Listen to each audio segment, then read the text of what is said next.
Vieta mierīgai atpūtai – tas ir kempings Jūras Dzeņi, Tujā. Kempings Jūras Dzeņi atrodas Vidzemes jūrmalas piekrastes teritorijā nelielā ciematā Tūja. Rīgas-Tallinas šosejas 65. kilometrs, pagrieziens uz Tūju un iebraucot ciematā, ceļš taisni uz priekšu ved līdz pirmajam pagriezienam ar norādi kempings Jūras Dzeņi.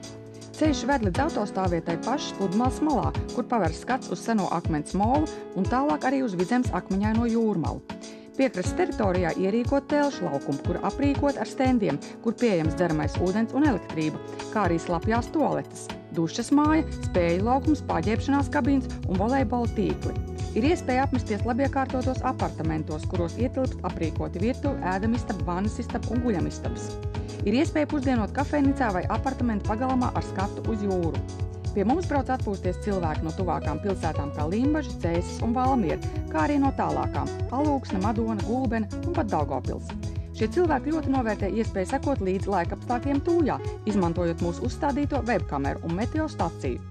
Skatu uz jūru un meteostacijas datus par gaisa temperatūru, vēju un ultravioleto staru stiprumu ikdienas var aplūkot mūsu mājaslapā www.jūrasdzeņi.lv.